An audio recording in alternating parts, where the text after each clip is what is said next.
अब हम स्टार्ट करेंगे एक्सरसाइज 2.2।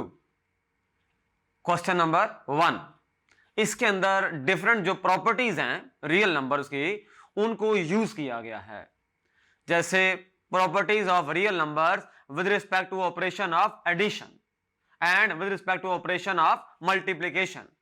आपको याद होगा हमने डिस्कस किया था जो कॉन्सेप्चुअल वीडियोस थी उनके अंदर हमने पढ़ा था क्लोजर लॉ, एसोसिएटिव लॉ, उसके बाद identity law, inverse law, commutative law और डिस्ट्रीब्यूटिव लॉज भी हमने स्टडी किए थे।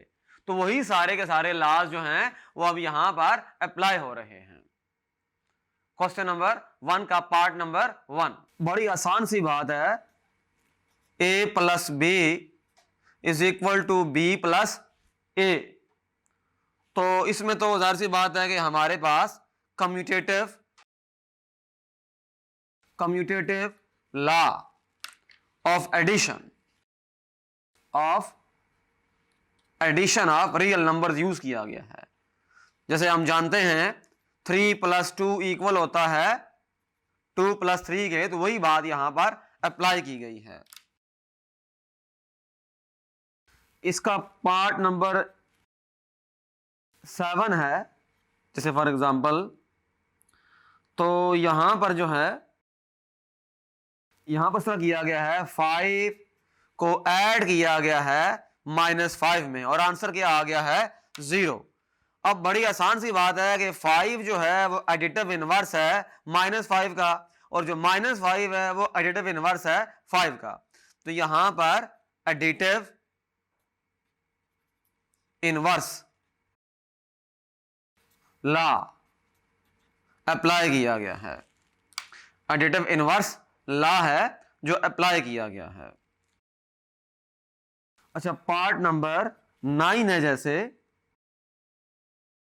इसके अंदर देखें उन्होंने इस तरह किया हुआ है, ए को कहा गया है ग्रेटर देन बी और दिस इंप्लाइज, फिर वो कह रहा है ए सी ग्रेटर देन बी सी और यहां पर सी जो है वो पॉजिटिव नंबर दिया गया है। हमें ये सी जो है गिवन है कि ये पॉजिटिव है। सिंपली उन्होंने इस तरह किया है कि ये चीज तो ठीक है, फैक्ट है, उन्होंने इस तरह किया है कि सी से दोनों तरफ मल्टीप्लाई कर दिया है। तो सी चूंकि पॉजिटिव था लिहाजा ग्रेटर वाला सिंबल ग्रेटर ही रहा, इस पे कोई फर्क नहीं पड़ा। अब यहां सिचुएशन ये है कि इसके अंदर उन्होंने मल्टीप्लिकेशन का जो प्रोसेस है वो यूज किया है, यानी कि मल्टीप्लिकेटिव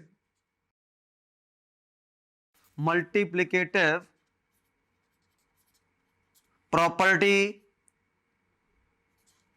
ऑफ इनइक्वालिटी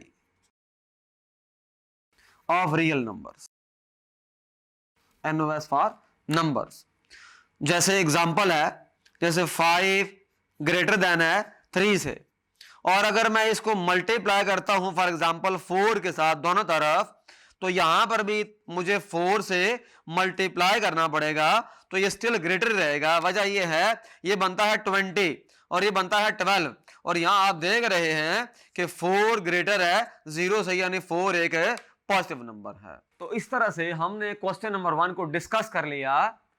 मैंने 3 पार्ट सॉल्व किए हैं आपके लिए।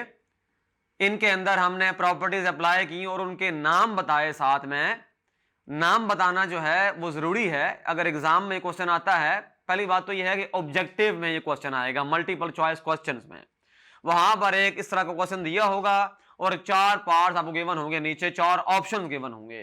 तो आपने अपने माइंड में ही, अगर आपका कॉन्सेप्ट क्लियर है, आपने जो कॉन्सेप्चुअल वीडियोज हैं वो अच्छे अंदाज में अगर समझ ली हैं, तो फिर ये होगा कि आप फौरन से उसका आंसर दे सकेंगे।